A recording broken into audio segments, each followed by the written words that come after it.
Dans notre système nerveux, la conduction du message nerveux est médiée par l'existence de prolongements au niveau des neurones qui s'appellent les axones et qui vont être myélinisés au niveau de certains segments axonaux. Donc la myéline en fait correspond à une gaine isolante qui est produite par des cellules gliales myélinisantes et ces segments qui vont être isolés électriquement vont alterner avec les nœuds de Ranvier. Les nœuds de Ranvier, ce sont de petits domaines qui sont dépourvus de myéline, mais qui vont être hautement enrichis en canaux ioniques qui vont permettre la propagation de l'influx nerveux au niveau des axones de façon rapide et efficace. Donc, dans notre équipe à l'ICM, nous nous intéressons à une pathologie inflammatoire démyélisante du système nerveux central qui s'appelle la sclérose en plaques.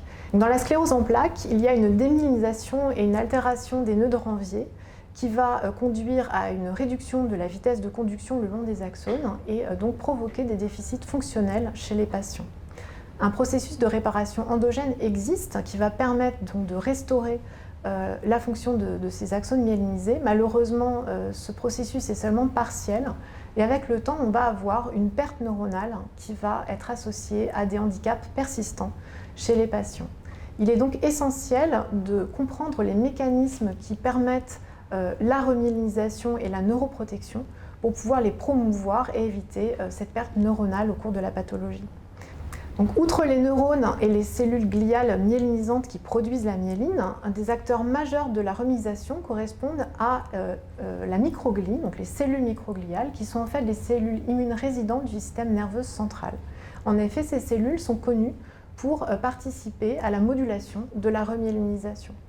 Donc, au cours de notre étude, nous avons montré que ces cellules microgliales vont contacter directement les nœuds de Ranvier et que cela correspond en fait à un site privilégié et préférentiel de l'interaction entre microglies et neurones, cela dans un contexte normal ou bien au cours de la pathologie.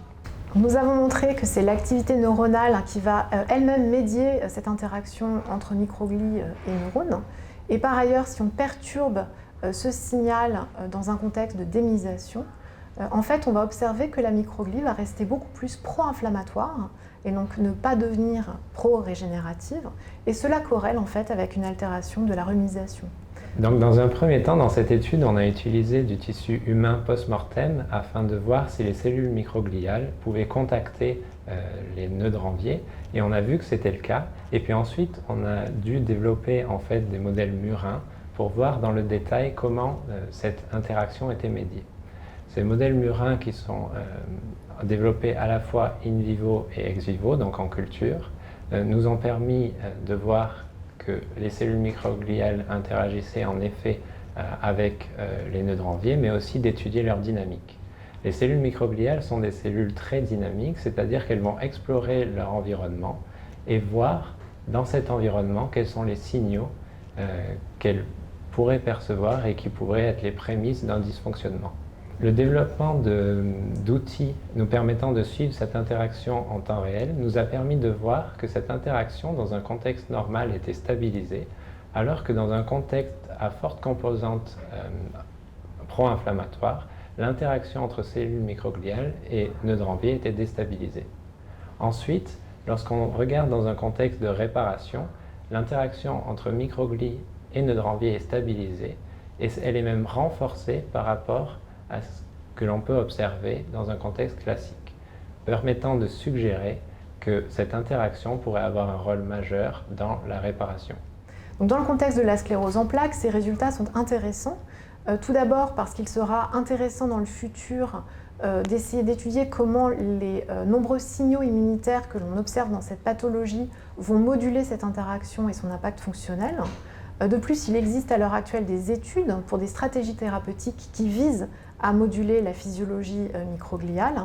Et enfin, plus généralement, puisque l'on observe ce contact dans différents contextes, aussi bien en tissu sain que pathologique, il sera également intéressant d'étudier son impact, soit dans l'homéostasie du système nerveux central, soit au cours d'autres pathologies neurologiques. On peut penser notamment à des pathologies telles que l'épilepsie, où l'on sait que l'activité neuronale est perturbée.